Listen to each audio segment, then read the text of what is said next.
Nunggu bahan sebentar, Pak.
Baik, Assalamualaikum warahmatullahi wabarakatuh. Bapak-bapak dan Ibu sekalian, terima kasih atas kehadirannya. Saat ini kita sedang berkumpul untuk kesekian kalinya membicarakan masalah mafia tanah lah, problem-problem di dalam pertahanan nasional kita.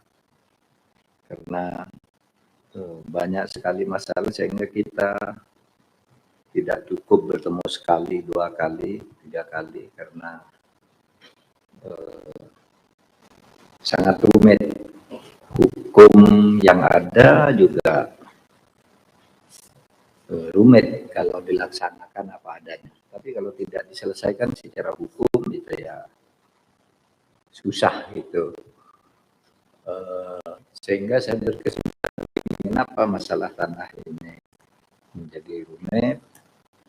Ya pertama karena mafia tanah itu melakukan mafianya dengan cara melanggar hukum. Itu cepat sekali. Kalau orang mau melakukan penipuan itu kan cepat sekali. Dap itu dan tidak peduli. Sedangkan kita mau menyelesaikannya harus ikut aturan hukum. Orang-orang itu dipanggil, nggak datang, tunggu dulu, panggil lagi. Saksinya pergi, tunggu dulu.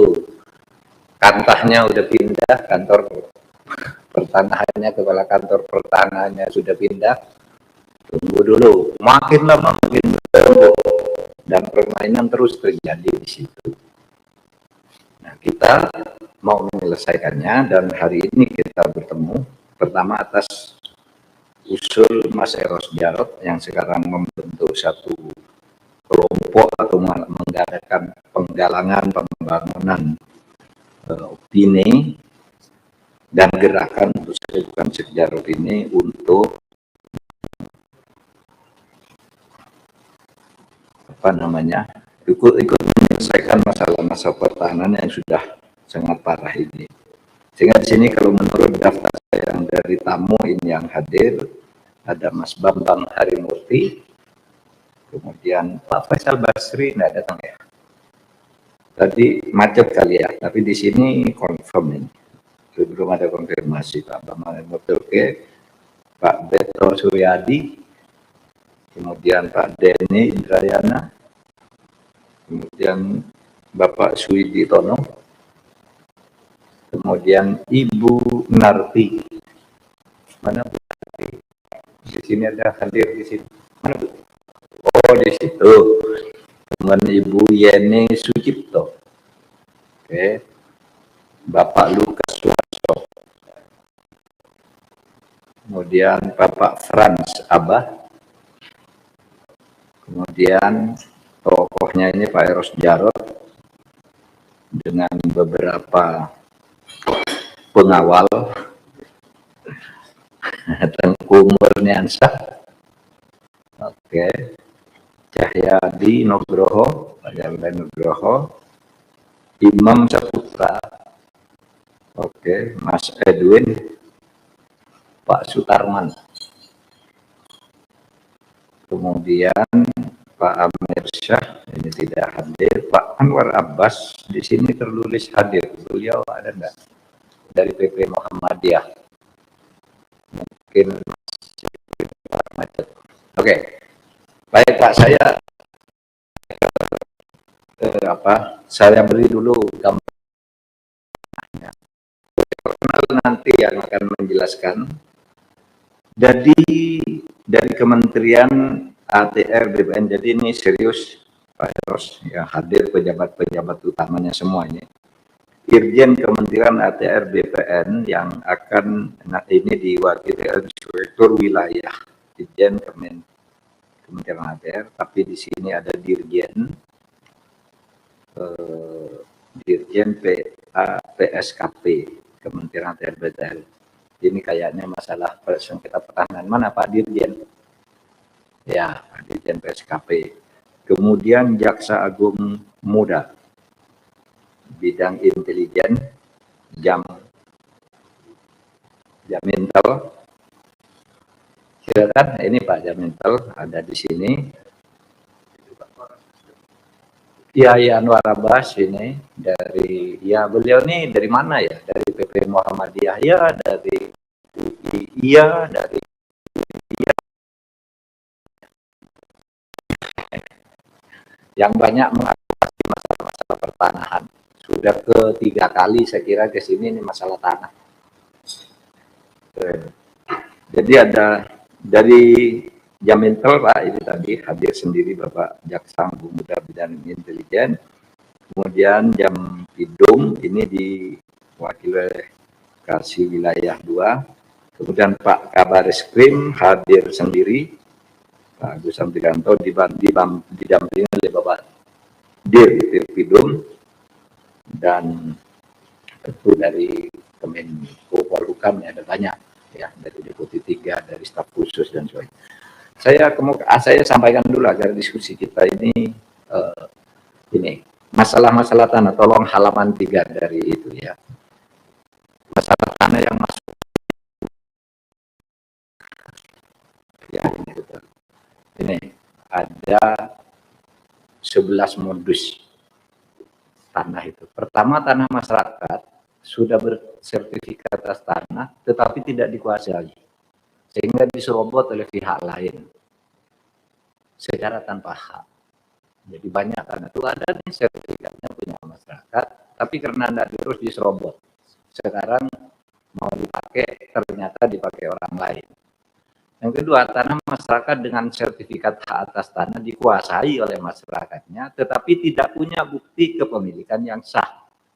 Ya, buktinya berupa gendom, kemudian letter C, dan sebagainya. Itu juga tiba-tiba dicaplok oleh orang lain. Ada tanah negara yang Bapak, BUMN, tiba-tiba ada yang menjual. Seperti yang kasus di mana itu, yang pesantren apa itu. Tiba-tiba ada pesantrennya di sana, ternyata milik BPN. Sesudah mau diselesaikan, banyak juga orang-orang gede yang punya di situ. Yang ketiga, tanah yang dihuni oleh masyarakat secara turun-temurun, ya, tidak bersertifikat. Tapi tiba-tiba terbit sertifikat hak atas tanah pihak lain, sehingga dia udah turun-temurun di situ tuh diusir karena tiba-tiba ada sertifikatnya. Tanah yang dihuni oleh masyarakat secara turun-temurun tidak ada sertifikatnya, dan dulu nggak pakai sertifikat. Namun tiba-tiba memperjualbelikan, ya, oleh pihak yang tidak berhak kepada pihak ketiga tanpa sepengetahuan penghuninya. Baru setelah diadukan, orangnya ngadu gitu, lalu enaknya ke pengadilan aja gitu. Kalau ke pengadilan kalah juga. Kalau yang di rumah saya itu dia turun-temurun itu tiba-tiba saya embok-embok gitu. Wah, itu tanah saya jadi gimana? Ngadu dong. Wah, setiap ngadu diusir. Di kantor polisi diusir katanya. Kamu menduduki tanah secara padahal dia udah turun-temurun itu hotelnya baru. Gitu. Dia tidak punya akses untuk mengadu ke Mas Eros gitu. Kan banyak di desa-desa tuh yang begitu. Mau ngadu kemana dia? Suruh ke Jakarta, mau ketemu siapa? Ke Polsek saja sudah diusir. Gitu. Ke BPN juga tidak dilayani. Banyak nih yang begini nih. Berikutnya, halaman berikutnya. Ada klaim tanah adat nih, tanah wilayah. Di atas area tanah sudah bersertifikat milik masyarakat, namun masyarakatnya yang ingin menempati dipolisikan. Malah digiring ke kantor polisi. Ada bodyguard-bodyguardnya. Tidak punya akses lagi. Kemudian ada yang banyak juga kesalahan kantor pertanahan kota kabupaten melakukan penerbitan sertifikat. Ya, ada kesalahan penentuan batas tanah, kesalahan pemetaan plotting tanah, keabsahan dokumen tanah yang mengakibatkan tumbang tindih area tanah antar masyarakat. Sertifikatnya lebih dari satu lah. Ketika dibawa ke kantor pertanahan, loh kok ini ada begini? Sudah ke pengadilan aja. Ke pengadilan tidak jelas lagi, keputusannya bisa ada dua. Kita tidak tahu yang begini nih, tapi bayangkan betapa kenapa tidak ditindak. Justru kita punya rumusan yang begini nih, dan karena kita sudah mulai bertindak, sehingga kita tahu, oh ini peta masalahnya, gitu. Bukan tidak mau menyelesaikan, tapi tidak mudah karena kita menyelesaikan harus lewat hukum. Sedangkan yang nyerobot ini tidak lewat hukum, seenaknya. Nah, orang seenaknya itu bisa seketika buat gitu pelanggaran itu. Ada masyarakat yang menguasai tanah aset milik pemerintah yang banyak nih, BUMN, BUMN, aset BUMD, menguasai tanpa hak. Terkadang melibatkan orang gede yang juga memiliki klaim. Misalnya tuh yang saya sebut tadi kasus PTPN yang tiba-tiba ada ponpesnya yang mewah, sesudah dipersoalkan ribut karena dia sudah membeli, sesudah diteliti di pinggir-pinggirnya tuh banyak lagi orang gede yang punya tanah di situ, pensiunan menteri lah, pensiunan jenderal lah, mantan bupati, punya semua di situ. Rumit lagi masalahnya. Ya, yang begini-gini ya tinggal PTP-nya, tapi tadi coba yang lain-lain itu gimana? Yang buat sertifikat kepala BPPN-nya udah mati, lurahnya yang buat surat otomatis, kantor kelurahannya udah pindah, dokumennya hilang semua, kan hukum tidak bisa kalau tanpa itu. Gitu. Hukum yang sekarang, makanya kita ketemu nanti kita buat hukum. Ya kalau perlu hukum rimba juga. Terbitnya sertifikat hak atas tanah milik masyarakat di atas tanah aset pemerintah. Ini banyak nih. Aset pemerintah pemulihan masa lalu, ya. Di Solo itu masih ada tuh. Waktu dulu dibangun itu di Solo dibangun mall, dibangun fasilitas umum untuk pemerintah. Tiba-tiba muncul keturunan Paku Buwono 7 misalnya. Saya keturunan Paku Buwono, ini tanah kami, berperkara lagi, dimenangkan lagi oleh pengadilan. Padahal itu sertifikat zaman Belanda 300 tahun yang lalu. Gitu. Sekarang ini terkatung-katung lagi. Kemudian terbitnya sertifikat hak atas tanah milik masyarakat. Berikutnya, halaman berikutnya. Kemudian halaman terakhir, penguasaan masyarakat pada tanah aset pemerintah. Banyak nih masyarakat aset pemerintah, banyak juga mengusir nggak bisa. Dan ini ribuan hektar yang tidak dilengkapi dengan sertifikat hak atas tanah. Misalnya tanah-tanah milik Angkatan Udara, milik kepolisian, milik TNI, banyak juga tuh yang dicaplok gitu aja, mau diusir nggak bisa, kami udah tinggal di sini lama dan seterusnya. Padahal sertifikatnya ada, termasuk tanah IPB itu. Dulu IPB punya, ada sertifikatnya, ditempati oleh rakyat, menang di pengadilan tata usaha negara, kalah di pengadilan perdata, masuk ke pidana. Coba. Tadi diskusi dengan Pak Agus, kabar eskrim gimana ya kalau kayak gini. Selesai di perdata, PT UN-nya kalah, menang di perdata, PT UN-nya kalah, lalu sesudah diselesaikan dengan damai muncul pidana, tidak bisa lagi dimanfaatkan tanah, gitu. Penguasaan oleh perseorangan yang melebihi batas yang diperoleh dengan cara membeli tanah masyarakat disertai ancaman. Kemudian kemudian ketiga lagi, sekarang masih untuk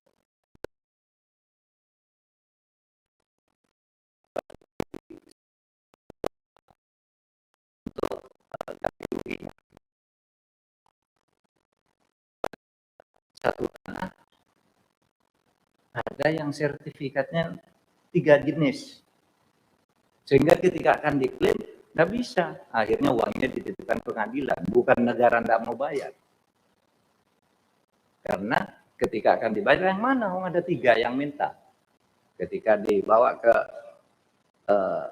BPN, wah yang salah nih BPN-nya, gitu. Nah yang begitu sudah mulai diselesaikan. Pokoknya mana-mana kalau kayak gini cara penyelesaiannya.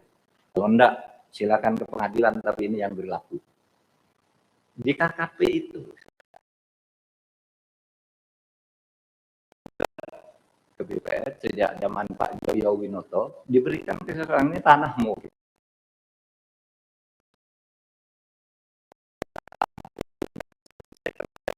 Sekarang malah dimiliki oleh KKP lagi dengan putusan pengadilan. Pengadilannya tidak mempertimbangkan bahwa yang sah itu sudah dikeluarkan oleh BPN. Sengketa lagi ke sini, ke kantor saya. Mau kemana coba? Ke pengadilan, ini udah putusan pengadilan. Ke BPN, BPN merasa sudah selesai, sudah mengeluarkan. Milik punyamu itu. Nah, Pak, rumit kayak gini. Jadi, polisi, kejaksaan juga pusing melihat ini. Karena rusaknya kayak gini. Kalau sudah itu pemerintah ngobrol tanah dan sebagainya. Pak, itu kelanjutan, yang baru ini tidak ada. Berapa juta hektar, berapa belas juta hektar itu yang dikeluarkan di masa-masa tertentu itu. Nah sekarang kita tidak bisa mencabut, karena itu diberikan secara sah oleh pemerintah waktu itu, kita harus nunggu sampai habis. Yang lebih gila lagi, ada belasan juta hektar ya, sekarang lagi ribut mau diampuni. Dia 18 tahun lebih menyelesaikan itu berproduksi yang jumlah penghasilannya 79 triliun. 79 triliun ditangkap nih oleh kejaksaan. 79 triliun dia berproduksi itu hanya duduk-duduk aja di Singapura gini, dia dapat uang terus. Ini milik negara digarap dia selama 18 tahun. Gitu. Nah sekarang demi keperluan investasi kita atur kembali. Nah, sekarang tuh masih di kejaksaan, masih ditahan. Dan luarnya doang. Itu baru 1 orang dari 14 orang melakukan itu terhadap kawasan hutan kita.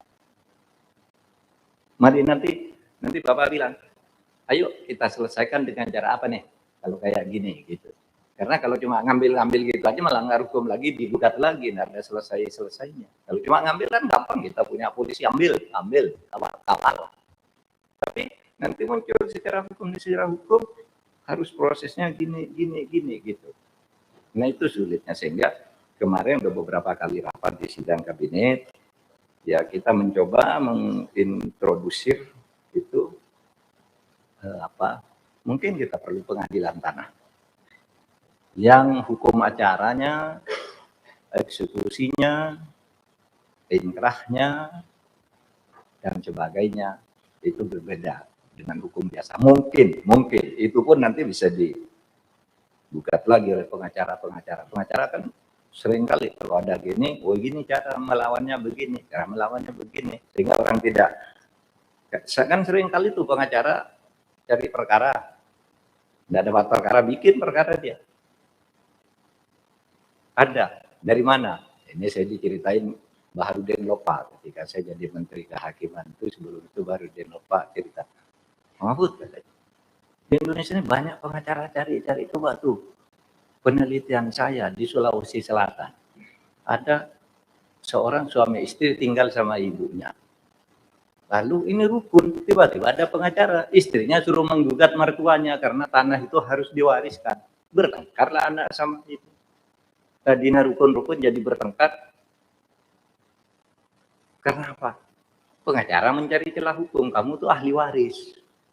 Kok masa kamu tinggal sama ibumu harusnya sudah membagi harta itu, sementara ibu ingin tinggal sama anaknya di tanah itu. Ada yang begitu. Rumit Pak, rumit.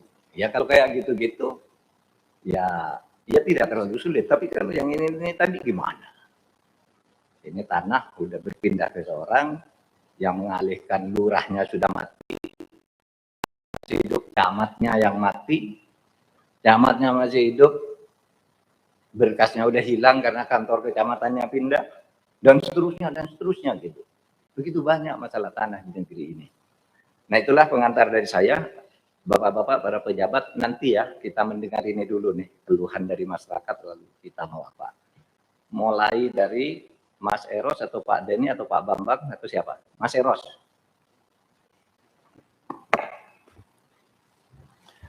Assalamualaikum warahmatullahi wabarakatuh.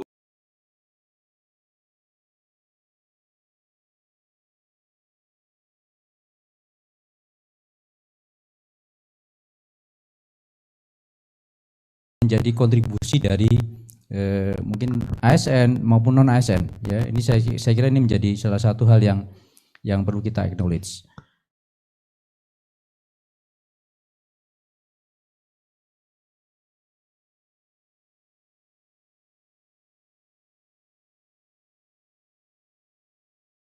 Indeks ini ya, capaian indeks kita ini tidak seluruhnya mencerminkan output dari kemajuan kita. Contoh ya, kita cukup tinggi ya, sekitar 65 ya. Tapi juga kita tahu di negara lain ya, seperti misalnya Filipina yang angkanya lebih kecil itu growth-nya lebih tinggi. Ya, jadi ini menjadi catatan juga bahwa tidak sepenuhnya perbaikan ini juga serta-merta menghasilkan output yang bagus untuk pertumbuhan kita. Nah ini saya kira nanti menjadi catatan bagaimana mungkin apakah apa yang kita sudah kerjakan selama ini sebenarnya on track atau